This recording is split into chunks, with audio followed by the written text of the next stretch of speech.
Now, before we turn to segment 3, we'd like to remind you, please like, share, subscribe. Your support is appreciated. And just a caveat for this segment, because we did the EIA show on Friday last week, we were able to pick up the numbers coming out of Singapore and Europe. So we took those out this time. They'll come back in next time, just because there's nothing to update, because it would just be the same numbers from Friday. So just to take that out in general.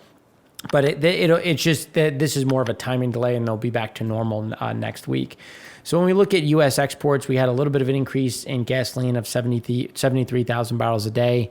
That'll start to come back a bit, but again, it'll still remain elevated.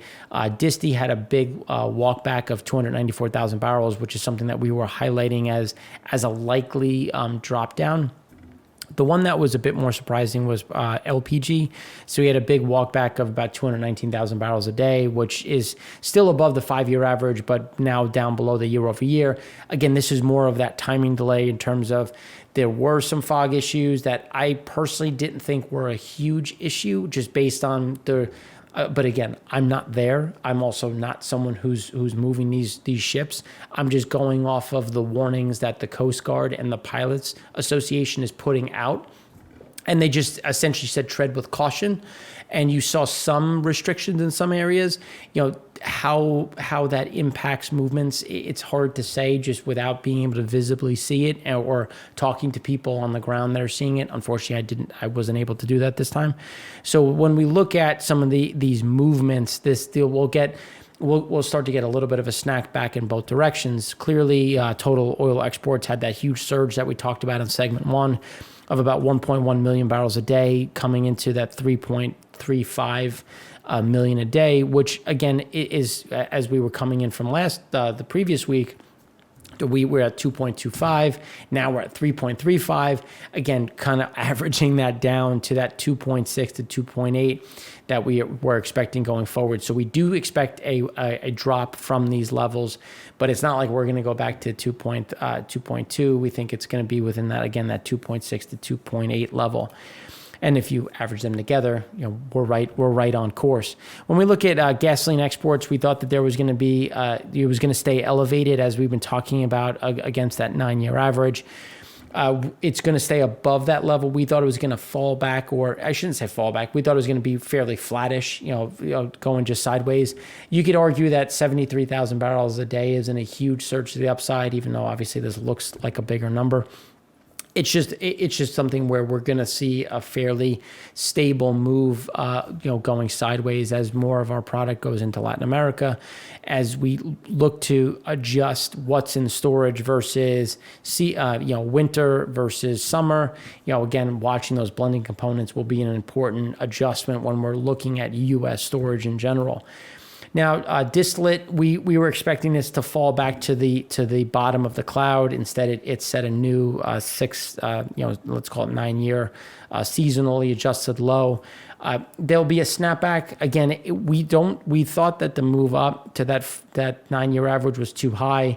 Now this is probably too low, so it'll come back in, but where gasoline will stay above the 9-year average, we think distillate's going to stay below the 9-year average and still stay at the more so where gasoline is more likely to surprise a bit more to the upside, and distillate's more likely to surprise a bit to the downside, just given the dynamics in the market when we look at storage, when we look at where exports are going, where imports are going. So this is going to be some headwinds for U.S. distillate, again, as we look at how are they going to manage the U.S. refiners, was what I'm speaking to. How are they going to manage production? We're already seeing it. Focus on gasoline, focus on octane, focus on blending components, and moving away from distillate and moving away from jet fuel, and seeing some of those blending of the kerosene going into the octane pool with additional running, or just going and getting dumped straight into the distillate cut. So then when we look at crude, we're still low in comparison to where we were in last year, but again, still elevated. This is something that's going to drop down. We'll still remain above the average as we look over the last 5 years, just because, again, we didn't really start to export to these levels. Now we have new assets to help debottleneck. So again, these are just going to remain elevated we just don't think it's gonna make seasonally adjusted all-time highs. It's just gonna be at the obviously above the average, but within the top of the cloud in general, just because we think there's going to be a little bit less demand for U.S. crude over the next couple of months, especially as we have Europe and Asian lockdowns and slowdowns that we've been talking about, and we'll highlight again in the next coming few minutes. Then when we look at propane, again, we're still elevated. We're just coming back down from this spike. It's just something that we think is going to recover as LPG demand remains robust. And when we look at pricing in general, just pulling up some of the prices. So prices have normalized a bit just in terms of where we see demand in the U.S. So this is a positive. With the Middle East and Saudi in general maintaining lower production, that means they'll have lower amount of propane to go into the market. This will be supportive of LPG for the U.S. in general. So this is something that will remain a bullish backdrop. Now, when we talk about forecasts for 2021 oil demand, again, we remain at the lower end of these levels.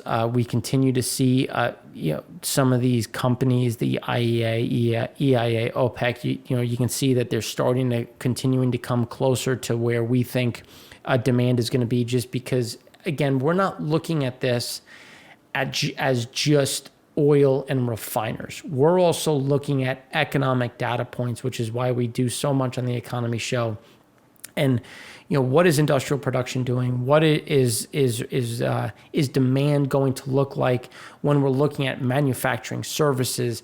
And when you look at some of the slowdowns in demand on the economy side, that's where we think some of this is still elevated, given where some of the economic pain is going to shake out, especially when we look at jobs, when we look at wage pressure. These are things that where technically they should get better in terms of demand. They're really, and I'm talking about cracks and percentages on storage. But when you look at the underlying backdrop of macroeconomics, there still remains problems. The U.S. has some bullish sides and some bearish sides, but it's a bit more on just the straight bearish side when we start looking into the international market and where some of those demand factors will be. And this is just one of them when we're looking at China in general. So when we're looking at Lunar New Year, which is getting ready to kick off in the beginning of February 11th, China's really trying to discourage movements. Now everyone's made a big, hopefully I can say this with a straight face, but everyone's starting to make a big deal about, China's doing now anal swabs to get a much better indication of positivity on the COVID. And maybe the fact that they're doing it on the rear instead of in your nose, it's going to deter people from wanting to do it. I don't know. But again, there's issues in terms of the nucleic test that you need, the difficulty and the expense to do it is going to be on you. So there will still be about 1.7 billion trips over the Lunar New Year period.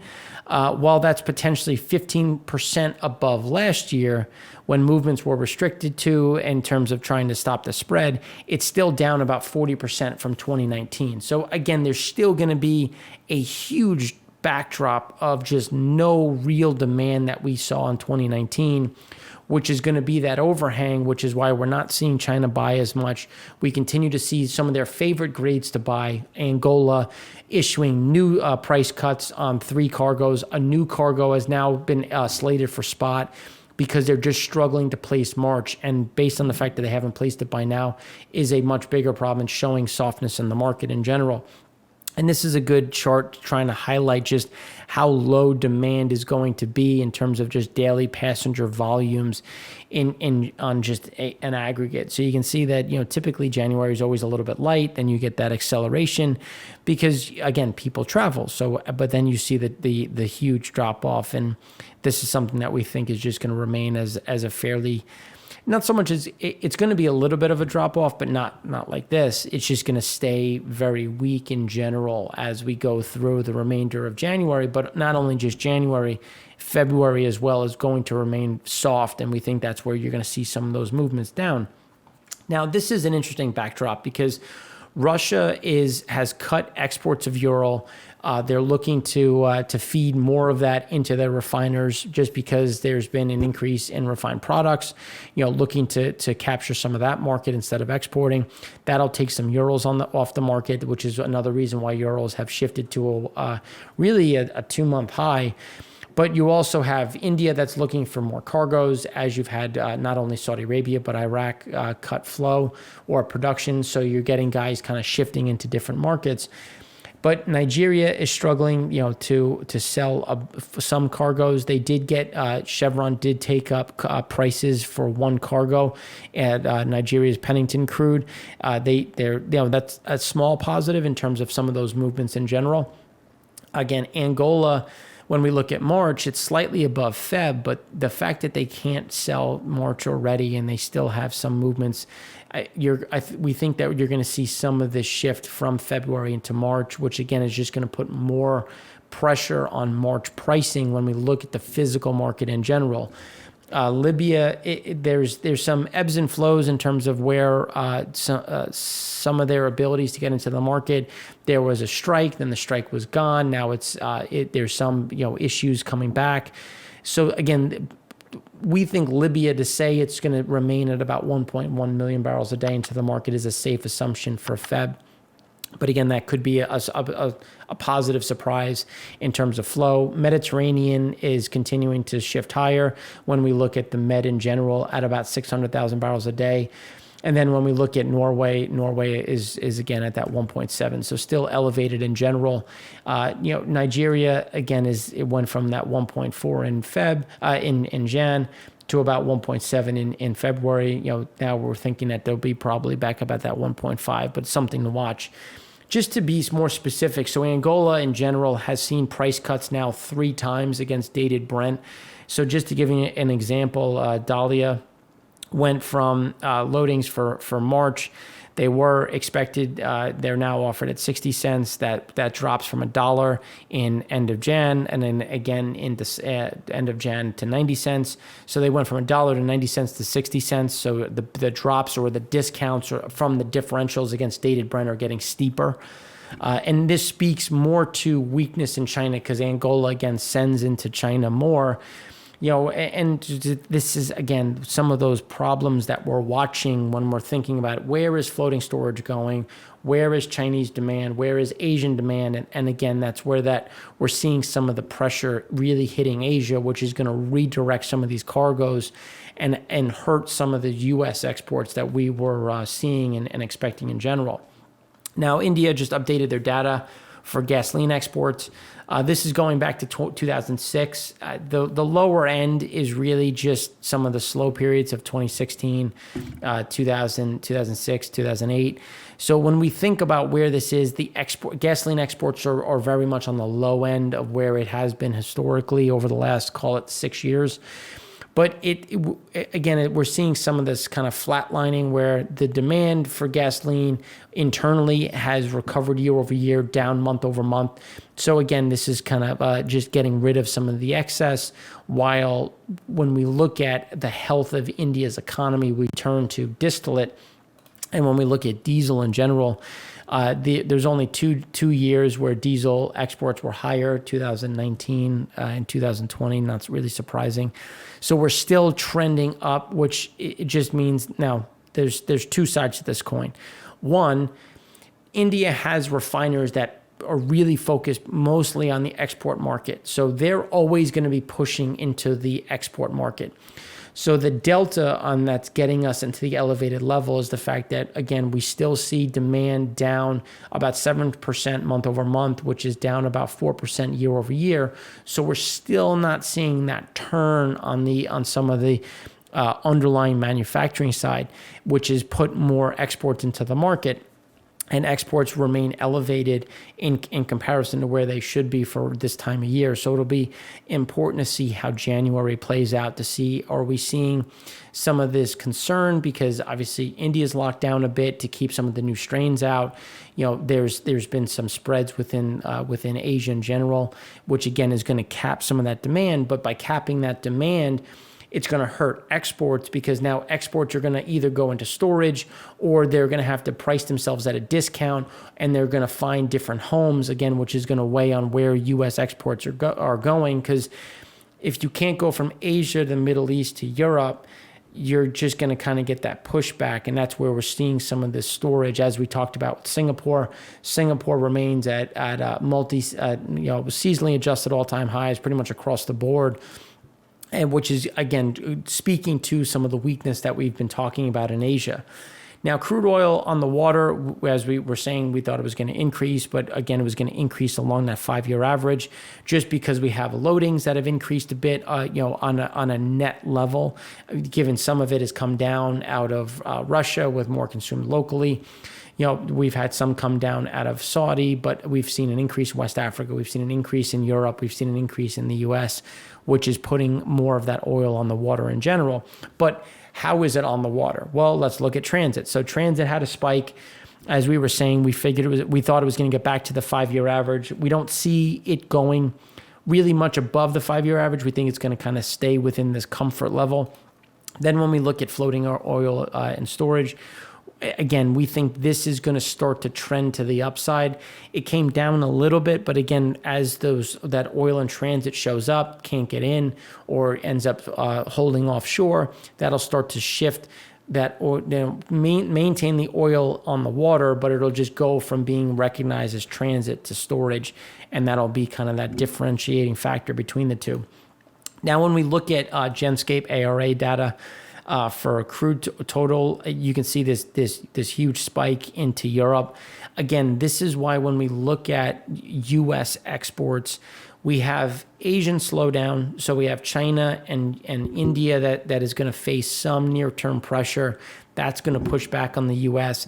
South Korea continues to be, really be well under kind of where they should be this time of year. Japan, something similar. So that's going to push more West African crude. That's going to push more U.S. crude. And now when we have these increases in Europe, that's again going to cap where can the U.S. send product. And that's why we think that we're going to start to see some of those exports come down, and some of those the U.S. Builds, again, some of those builds start to come back into specifically PADD 3.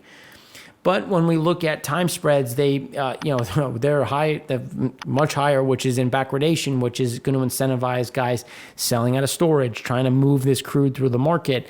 So when you think about the Saudi cutting 1 million barrels a day extra, when you see Iraq cutting about 200,000 barrels a day extra, it doesn't mean that they can't maintain their exports if they want to. And when you look at some of these spreads, you'll be pulling out of exports because you're in backwardation, you're not in contango, and this would free up an ability to kind of get some of this crude into the market. Now, the unknown is Iran. What does Biden do with Iran, which is something that we're going to talk about next week when we get a bit more data flow. And because are these guys trying to clear out some storage in case Iran comes back, in case there is some softening of sanctions, which I don't think is the case.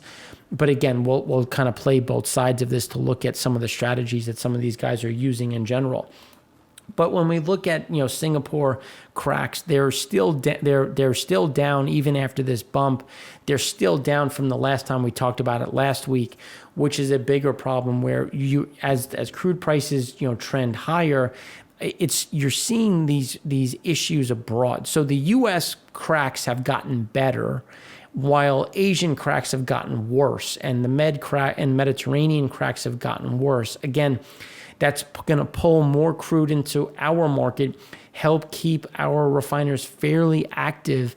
But when you look at some of the activity abroad, the issue is not only are crude prices going up, but demand is getting hit again, which is why we think some of these refinery margins in Asia are going to come under additional pressure, which will reverberate back through the system. But again, this takes time. So when we're sitting here talking about this, we're not telling you what happened today. You can go and read that. We're looking at what is going to happen next week and the week after and 6 weeks from now. And these are those slow shifts that we're seeing, especially as we're talking about Lunar New Year. The spreads that we're seeing in Asia, and just what does that mean for crude flows in general? Because when we talk physical market, that is a 6 week to 8 week market. So we're already looking out when we're talking about softening in physical markets, softening in spreads, softening in some differentials. What does that mean? If differentials are getting weaker while margins are still weakening, well, that means that physical is going to have to go further to try to incentivize to get some of these margins back up. But can you get margins back up when you have such an elevated level of refined product, which is why we focus so much time on the refined product market, because that is the bottleneck that really we haven't seen loosen up or change in a lot of the metrics that we watch. And this is just pulling out the Singapore Dubai hydrocracking, and you can see just seasonally adjusted over the last 5 years, seasonally adjusted low, a little bit of a bounce, but this is something that we just don't see this big snapback in Feb, especially because of the issue in Chinese demand in general. So then when we look at Urals, well, you can see the cracks continue to get worse as Urals are being pulled off the market. Ural prices are going up, but yet you still have Genscape ARA tank data going up as well. So this is going to put some pressure on margin. This is going to put some pressure on just Singapore European assets and Mediterranean assets in general, which will help offset some of the decline in U.S. exports going into Asia. Some of that will turn and go into Europe. So we will see that it just won't be a one-for-one, which will, again, leave more crude on the coast and result in some builds in Pad 3. Now, when we start talking about Fujairah, on a net level, we had a small decline, but light distillates and middle distillates had a fairly large increase. So let's break this down a bit. So Fujairah reported a total of about 21.8 million barrels. Total stocks in general fell 390,000 barrels, which is 1.8% versus last week. But it's not we're getting differences here. So light distillates saw a build of 393,000 barrels to 5.7%, up to that 7.3. So the East Suez gasoline market remained under pressure. Again, the East Suez looking at additional supply in the region, which is also, again, increasing those U.S. gasoline stockpiles. So even though the U.S. is a bit low, we're seeing these big increases everywhere else in general, which is, again, creating this bifurcation in the market where the pressure remains abroad, which is going to cap U.S. exports of gasoline as some of that tries to find a home. And demand continues to be impacted with restrictions through a number of countries. We keep talking about Malaysia because Malaysia is the most recent to issue a second movement control order until Feb 4th. Again, but they're planning to strengthen the lockdown measures with no real improvement that they're seeing so far. When we look at Los Angeles traffic, just as this comes up, right now, when we look at some of the data, we actually got a decline from December 8th to 14th to January 5th to 11th. They're down about 10% in terms of just activity. So again, it's Pad 5 is important just because California is a huge gasoline market.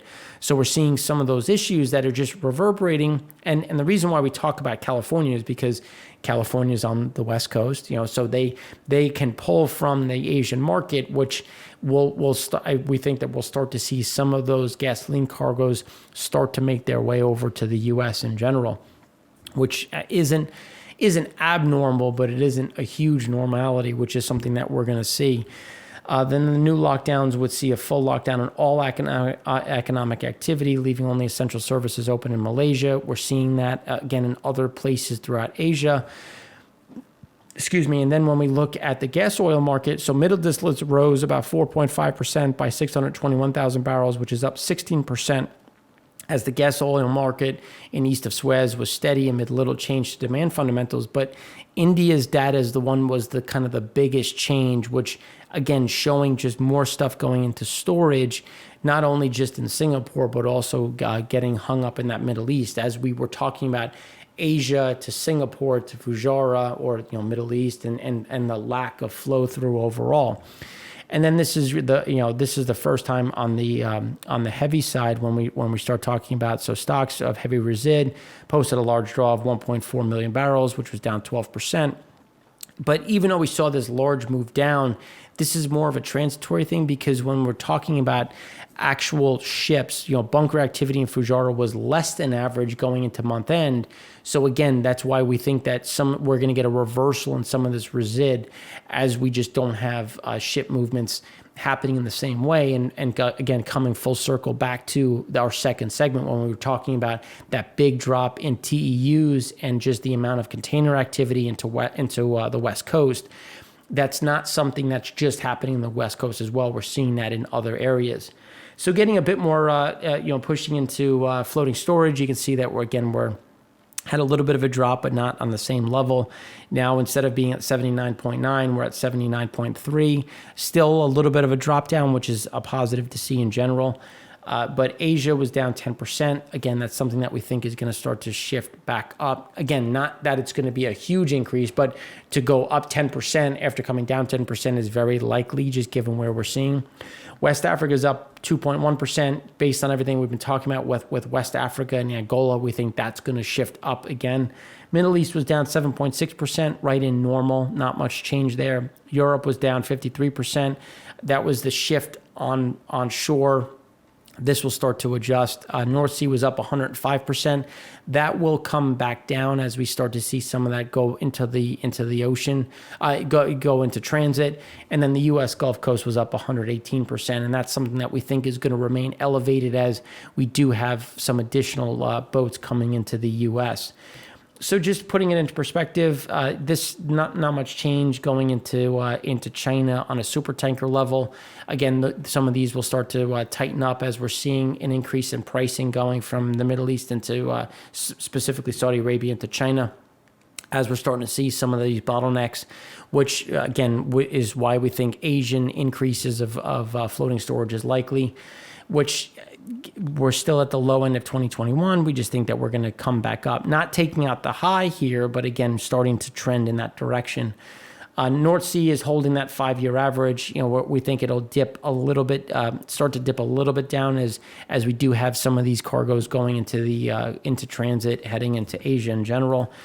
West Africa is the one that we think is going to see that pop up, and it'll just be a matter of when does the Angolan crude get loaded on the boat, and can it move beforehand, or do we start to see some of these delays? Again, we think some Nigerian crudes will start to actually shift more into the U.S. markets. We'll keep some of that flow moving, but we think that there's going to be enough to offset keeping this elevated in general. Middle East, we're right in this normal kind of level, obviously taking out that 2017 and 2016 numbers, we're right within kind of this comfort zone with really not much to say one way or the other in terms of floating storage. We think it's just going to be kind of pretty much sideways. Europe is the one that we think we get a bounce back to the 5-year average, just given kind of those timing delays in general. But that's where we see the physical market in. And I know that there's some of these competing, views in the market in general as to when do we get back to normal? Where is some of the floating storage? Where is some of the storage in general?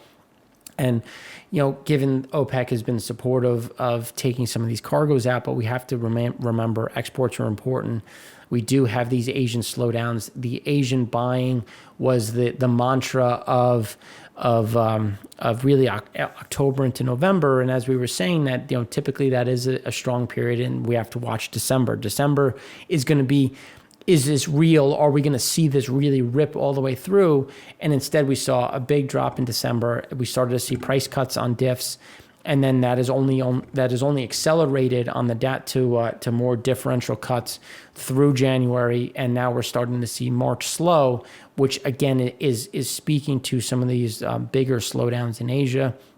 even as we get more pressure on refinery throughput within the Asian markets, which we think is going to be a problem as we start to see how does this reverberate through the system. So if you have any questions or comments, we'd love to hear from you. So thanks again for watching. I'm Mark Rossano, founder and CEO of C6 Capital Holdings, coming to you from Primary Vision Network.